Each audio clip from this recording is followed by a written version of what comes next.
Thank you for joining us today. My name is Carla Ghanem, And I'm Debbie Baker.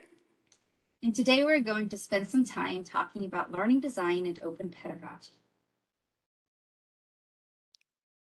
Let's start with learning designs. When we think of learning designs and designing our lessons, we know that there are many design theories out there for us to use. For this presentation, we will start by looking at lesson design specifically from a backwards design, Bloom's taxonomy, and universal design for learning lens. You might be familiar with these theories, designs, or taxonomies. First, let's take a look at backward design. Backward design encourages us to literally plan our lessons backwards by starting with our learning outcomes objectives, then plan our assessments, then align and design our learning activities accordingly, and finally connecting all of that to our content when we are teaching. Next, we'll explore universal design for learning. Universal design for learning, or UDL, guides us to improve and optimize teaching and learning for all people based on scientific insights into how humans learn. UDL guidelines suggest we provide multiple means in 3 areas: engagement, representation, and action and expression at the access, build, and internalize level. In regards to engagement, we should provide options for recruiting interest, which is the access level, sustaining effort and persistence, which is the build level, and self-regulation, which is the internalized level. When it comes to representation, we should provide options for perception, which is the access level, language and symbols, build level, and comprehension, internalized level. And finally, looking at action and expression, we should provide options for physical action, access level, expression and communication, build level, and executive functions, internalized level. UDL works for all disciplines and all modalities. Finally, let's discuss Bloom's taxonomy. Bloom's taxonomy allows us to think about various levels of complexity and higher order thinking skills when it comes to our learning objectives. The revised framework consists of 6 major categories: remember, understand, apply, analyze, evaluate, create. At the basis of these 6 categories is knowledge, the remember and understand, presented as a necessary precondition for the other categories to be put into practice. Organizing our objectives within these categories helps clarifying the objectives not just for ourselves, but also for the students. Utilizing these 3 learning approaches, we are presenting 4 steps to design a lesson. 1. Identify learning outcome objective. 2. Identify, develop, and design the criteria for success. How will students know when they have done the assignment the right way? 3. Identify, develop, and design the scaffolded learning activities or tasks for the assignment. And 4. Teach, provide content for students to study as they complete the learning activities or tasks. This presentation is about learning designs and open pedagogy, so let's take a look at open pedagogy next.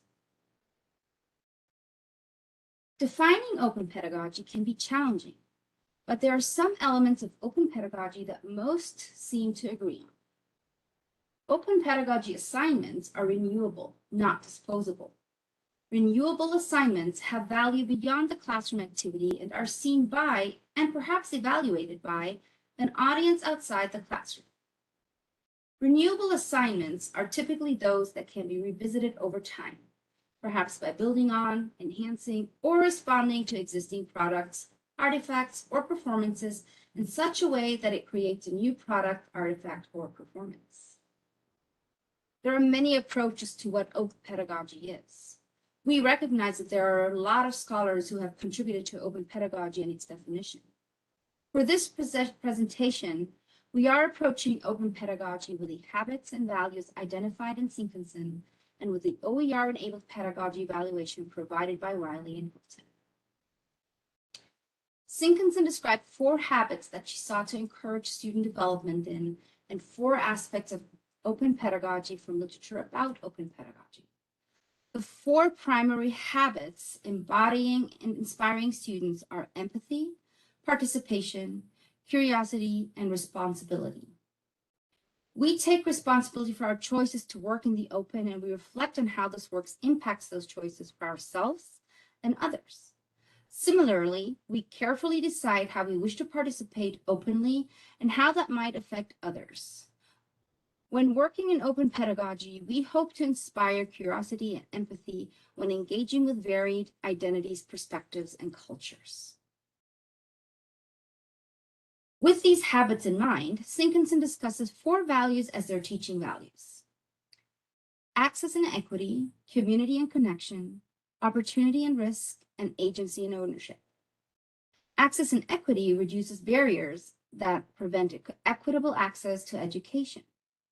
Community and connection facilitates connections across boundaries of learning experiences, classroom, campuses, communities, viewpoints, etc. This might include authentic student collaboration. We'll learn more about that later. Agency and ownership protects the agency and ownership of one's own learning experiences, choices of expression, and degrees of participation. And finally, risk and responsibility includes tools and practices that mediate learning, knowledge building, etc. When designing an open pedagogy assignment, we strategically blended elements of various learning designs in order to maximize opportunities for student development in these habits and values.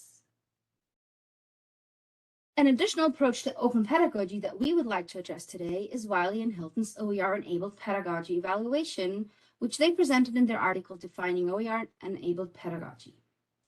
Their test allows us to determine whether a particular approach should be labeled OER-enabled pedagogy. One vital part of the practice is whether openly licensed resources are part of the practice. The test can then determine to what extent the specific teaching and learning practice qualifies as OER-enabled pedagogy. The 4-part test asks the following. 1. Are students asked to create new artifacts, essays, poems, videos, songs, etc., or revise, remix existing OER? 2. Does the artifact have value beyond supporting the learning of its author? 3. Are students invited to publicly share their new artifacts or revised, remixed OER? And 4. Are students invited to openly license their new artifacts or revised, remixed OER? Using the straightforward test allows us to focus on key elements of OER-enabled pedagogy as we draw upon various approaches to learning design to build an open pedagogy assignment. We will now discuss how to move from designing a lesson to designing an open pedagogy lesson. Weaving open pedagogy into a lesson incorporates additional learning design and learning taxonomies. Designing an open pedagogy lesson is more than tacking on the use of open educational resources or giving students the opportunity to openly license their final products. Instead, we've incorporated elements from a couple of other learning designs into the initial approach of backwards design, Bloom's taxonomy, and universal design for learning. As open pedagogy has a strong community and connection value, we've complemented Bloom's with Fink's taxonomy of significant learning. Where Bloom's taxonomy is hierarchical, with create at the top of the pyramid and reserved for the highest of higher order thinking skills, Fink's taxonomy is relational and interconnected. Fink argues that significant learning, deep learning that sticks after the class ends, happens when one or more of the learning categories overlap. When building an open pedagogy assignment, Fink's learning categories of caring and human dimension are good ones to intentionally include.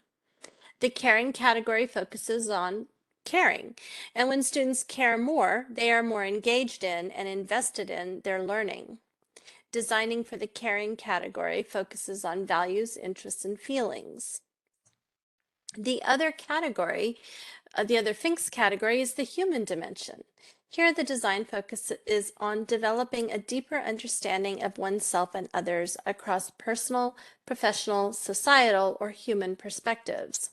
By building on both Bloom's and Fink's learning taxonomies, students both create and connect.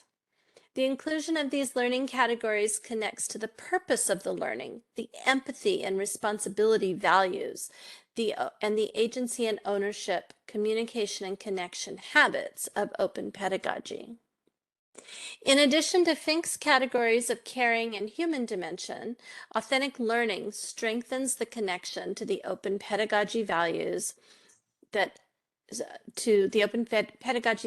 addresses the values of agency and ownership, opportunity and risk. Authentic learning in its simplest form is about placing learning in authentic real-world settings, perhaps in the actual real-world setting or through the context of a real-world setting. Virtual simulations are often leveraged to provide this type of contextualized learning, often for life-threatening situations, and then the learning from the virtual simulation experiences are applied back into a real-world setting. The real-world setting is central to open pedagogy as it can be leveraged for both the learning experience and the assessment of that learning. These 10 elements of authentic learning further complement the application of open pedagogy. Authentic learning provides authentic contexts that reflect the way the knowledge will be used in real life, provides authentic activities, provides access to expert performances and the modeling of processes, provides multiple roles and responsibilities, supports collaborative construction of knowledge, promotes the reflection to enable abstractions to be formed, promotes articulation to enable tacit knowledge to be made explicit, provides coaching and scaffolding by the teacher at critical times, and provides for authentic assessment of learning within the tasks. Another learning design approach, which is not represented in these images, is community-based learning.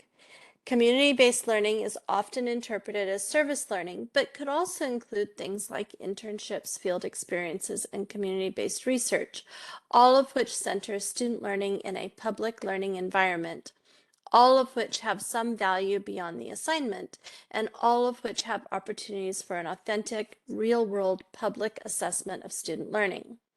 Additionally, students who experience community-based learning are more likely to indicate increased personal and social responsibility, the development of positive mindsets and dispositions, and improved practical and intellectual skills. Remember, the 4 steps of learning design were: identify learning outcome objective, identify, develop, and design the criteria for success, identify, develop, and design scaffolded learning activities or tasks for the assignment, and teach and provide content for students to study as they complete the learning activities or tasks. With all this in mind, there are now 5 steps for designing an open pedagogy assignment. The new steps start with 1, identify learning outcome or objectives, making sure to include community and connections, ideally a human connection. Step 2 is now to identify a caring and/or human dimension for learning. Ideally, this both supports the learning objectives about community and connection and also gets to the purpose of the learning. Why are students doing this work? What besides academic learning will students take away from this learning experience? Here is where you begin to identify the value of the work beyond supporting the learning of its author. How does this assignment inspire empathy, one of the values of open pedagogy, for others? Now that we've worked on the first 2 steps, step 3 is to identify, develop, and design the criteria for success. Assessment goes hand in hand with the assignment, and there is a bit of a chicken and egg thing going on here. Which comes first, the assignment or the assessment? If you give an assignment without defining the assessment criteria, how do you know what to tell students about your expectations? How will the students know what they need to do to be successful? Much like authentic learning, authentic assessment places assessment into real-world settings and contexts. The difference here is that in authentic learning, everyone, including the students, recognize that the students are learning, while in the authentic assessment environment, students are being evaluated on their application of skills, knowledge, and abilities. Authentic assessment can take the form of performance assessment, where students in one environment perform in front of a new audience. In open pedagogy, an authentic assessment approach is the publicly sharing aspect. Students are expected to publicly share their final artifact or newly created product. When this goes beyond sharing publicly to inviting that public audience to critique the student's work, it crosses into an authentic assessment environment. An authentic assessment audience can be scary for students. It can also increase their engagement with the learning and increase the quality of their work. Suddenly, the work has meaning beyond the classroom. The authentic assessment element can be the tipping point from a disposable assignment to a renewable assignment. So to enhance your lesson to be an open pedagogy lesson, allow for some of the following questions to guide your designing the criteria for success. Are students asked to create new artifacts, essays, poems, videos, songs, etc., and or revise, remix existing OER? Does the assignment allow for agency and ownership? Does the assignment encourage the learner to take risks and responsibility? Does the assignment offer multiple methods to demonstrate learning? Does the assignment allow for personalized learning and development? And does the assignment include the opportunity to publicly share or license the final artifact? When students know the criteria and engage with authentic assessment, their learning becomes specific to them, and they add new skills by having to publicly share their artifact. But as already mentioned, this could be a scary task for students. So we need to make sure that we are scaffolding the learning activities or tasks, preparing our students to be successful, which leads us to step 4 in designing an open pedagogy lesson. Step 4 of open pedagogy lesson design is scaffolding. Scaffolding of learning tasks is another component of backwards design, and it's an important part of designing an open pedagogy assignment. These assignments with their emphasis on publicly sharing the final product tend to be complex, with multiple steps that are needed before completion. Vygotsky proposed a learning zone of proximal development, suggesting that for every concept or skill, there's a place in which an individual is highly comfortable with their knowledge and abilities, and a place where the individual is able to learn a new skill or concept with help, which is the optimal place for learning to occur. Scaffolding activities allows for students to build new knowledge and skills in steps, achieving understanding and maybe even mastery before moving on to the next, slightly more complex task. By scaffolding, you both develop a firm understanding of what steps the students will need to take to be successful, and you are able to telegraph those steps to the students. Writing an article for publication probably isn't the first step.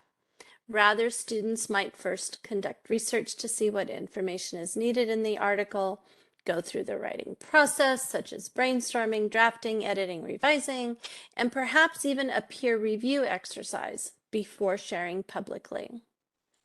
Open pedagogy pushes students out of their comfort zones, and they will need help, and that help will vary depending on where your students are when they begin the assignment and where they need to be for the authentic assessment of that assignment.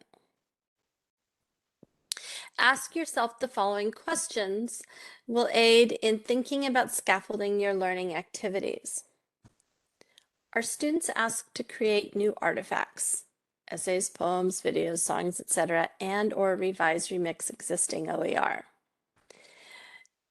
Do the activities and tasks allow for agency and ownership? Do the activities and tasks encourage the learner to take risks and responsibility? Do the activities and tasks offer multiple methods to demonstrate learning? And do the activities and tasks allow for personalized learning and development? Now that we designed our open pedagogy lesson using the 5 steps, identify a learning outcome or objective, identifying a caring human dimension for learning, identify, develop, and design the criteria for success, and 4, identify, develop, and design the scaffolded learning activities or tasks for the assignment, we need to think about what comes next and how we will implement the lesson. Assessment guidelines tell us that it's best practice to assess what you teach. The corollary then is what you shouldn't assess, what you don't teach. Or in more active language, you should only assess what you teach. If learning comes before assessment, then design comes before teaching. Open pedagogy doesn't magically happen because you are using an open educational resource, and it can get complicated for students, particularly if you haven't first thought through all the steps and places it can go wrong. After designing your wonderful open pedagogy lesson, your next step is to implement it into the classroom, whether this is in person or online. Thank you so much for joining us today. We appreciate you taking your time to be here.